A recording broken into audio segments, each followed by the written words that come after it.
TV सत्यमेव व्रतम। विनायक राऊत हे महागद्दार आहेत। राजन साळवी विनायक राऊत यांनी गद्दारी केली, यांचं सर्टिफिकेट माझ्याकडे।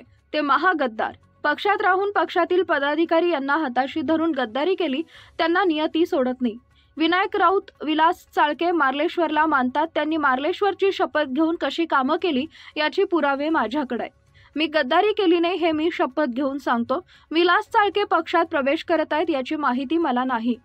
राजन साळवी गांडू नाही, संजय राऊत यांनी नेत्यासारखे वागावं। उदय सामंत यांनी ते कसं जिंकलं आणि मी कसे हरलो हे त्यांनी सांगितलंय। एकनाथ शिंदे यांनी शिवसेना वाढवायची आहे त्यासाठी कसं काम करायचं हे सांगितलंय। मी पक्ष का सोडला हे सांगितलंय। भास्कर जाधव यांना उत्तर।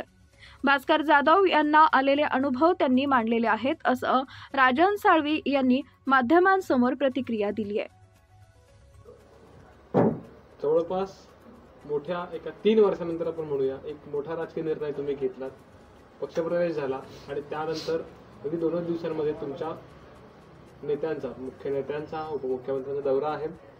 आजच्या या सगळ्या मागच्या सगळ्या घडामोडी बघता, राजकारण बघता सध्या मनात काय काय सुरू आहे?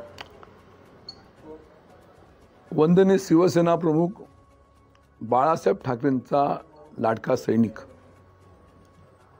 आणि त्या लाडक्या सैनिकाचा 13 तारखेला या राज्याचे माजी मुख्यमंत्री आणि विद्यमान उपमुख्यमंत्री एकनाथजी शिंदे साहेबांच्या कुटुंबामध्ये मी ठाणा या ठिकाणी आनंद दिघेंच्या पदस्पर्शाला पुढील झालेल्या जागेमध्ये मठामध्ये हजारो कार्यकर्त्यांच्या समवेत मी प्रवेश केला आणि त्या प्रवेशाने मी भारावून गेलो होतो।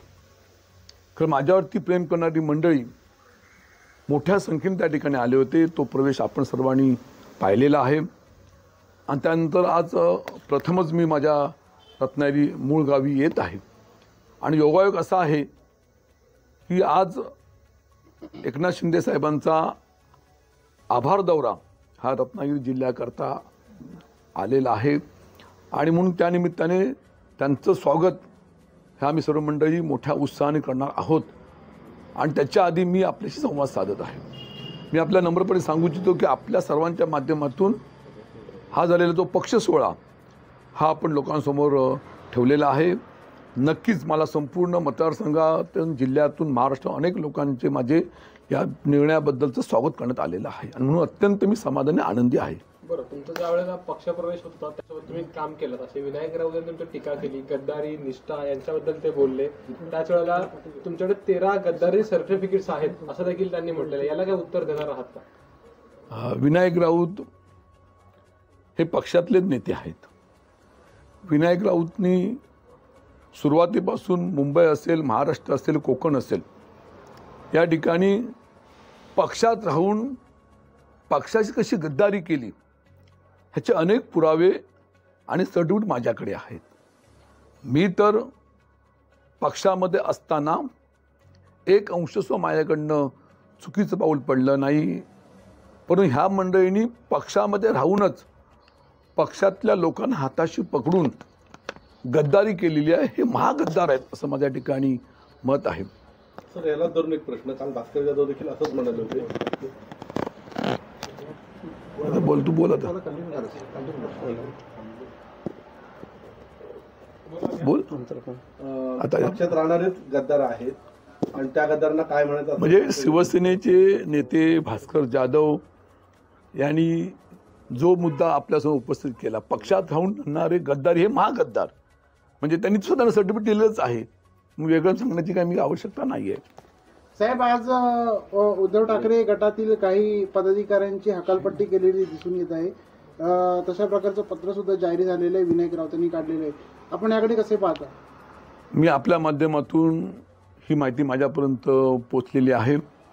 मगाशी मी उल्लेख केला महागद्दारीचा।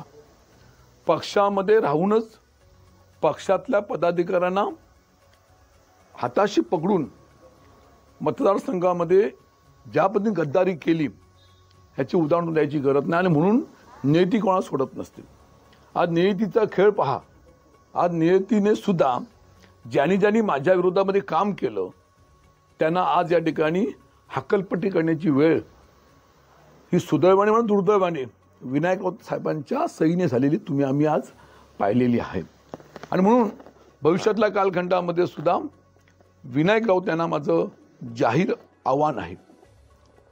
आज मी त्यांना सांगू इच्छितो की विनायक राऊत आणि त्यांच्या हाताखाली असणारे त्यांचे सर्व पदाधिकारी आणि जिल्हाप्रमुख विलास चाळके हे दोन्ही मंडळी श्री मार्लेश्वरला मानतात.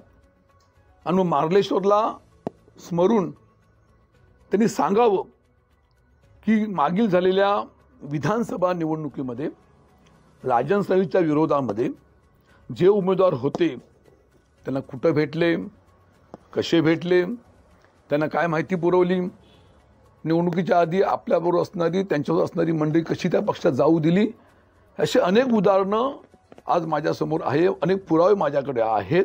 आणि त्याबरोबर महाराष्ट्रामध्ये असेल विधानसभेच्या निवडणुकीमध्ये सुद्धा कसे कसे उमेदवारांकडनं पैसे घेतले, कशा कशा पद्धतीने त्यांना इतरांना मदत केली, ह्याचे अनेक पुरावे अनेक उदाहरणं महाराष्ट्रातल्या अनेक उमेदवारांनी दिलेले आहेत. ह्याच्यापेक्षा काय पुरावा आहे? आणि म्हणून जाहीरपणे त्यांना सांगतो की तुम्ही आणि तुमच्यासमोर असलेले जिल्हा विलास चाळके आणि मार्लेश्वरच्या चरणी जाऊन शपथ घेऊन सांगावी की आमच्याकडनं चुकीचं काय झालं नाही, हे जनतेला माहिती आहे. आणि मी स्वतः याआधी सांगितलं आणि पुन्हा एकदा सांगतो, त्यांनी माझ्यावरती जी 13 सर्टिफिकेटचा आरोप केलेला आहे त्या आरोपाबाबतीत सुद्धा मी मागेही बोललो होतो, पुन्हाही बघतो की राजन साळवी या असलेल्या समोर राजकीय कारकिर्दीमध्ये मी स्वतः धुतपापेश्वर असेल, त्यांचं आमचं मार्लेश्वर असेल, रजनाचा भैरीबुवा असेल, त्यांच्या चरणाशी येऊन तिथलं फुल उचलून सांगायला तयार आहे की माझ्या आयुष्यामध्ये याआधी कधी मी चुकीचं काम केलं नाही.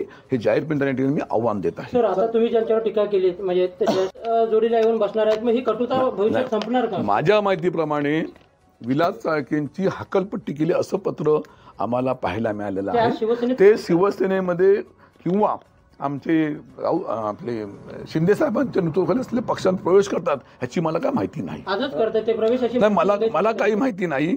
पण समजा ते पक्षामध्ये आले, पक्षामध्ये काम चालू केलं तर निश्चितपणे पक्षाचे जे प्रमुख आहेत एकनाथ शिंदे साहेबांनी ज्या सूचना दिलेल्या आहेत त्या सूचनेप्रमाणे आम्ही भविष्यात काम करू असं मला इथं मी अभिवचन देतो. काल संजय राऊतांनी तुमच्यावर खालच्या पातळीवर टीका केली आहे. गांडू म्हणजे काय केली?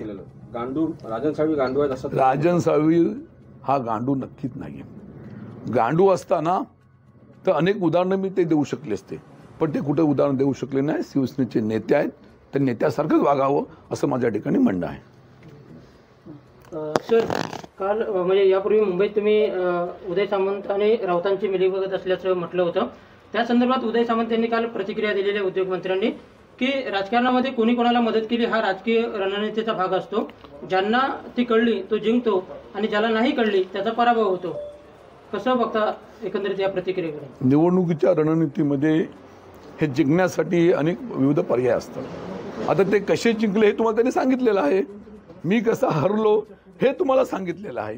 त्यामुळे वेगळं मी सांगण्याची आवश्यकता नाही. जिंकण्यासाठी जे करावं लागतं ते माणूस व्यक्ती करतो, ते विधान त्यांनी स्पष्ट केलेलं आहे.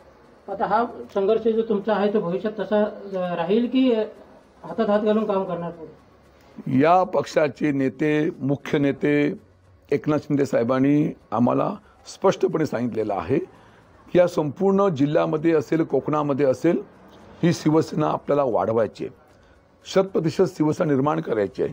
आणि याकरता पक्षामध्ये आधी आलेली मंडळी असतील, पक्षातली मूळची मंडळी असतील, नवीन येणारी मंडळी, या सर्वांना हातात हात घालून त्या ठिकाणी काम करायचं आहे, पक्ष वाढवायचं आहे.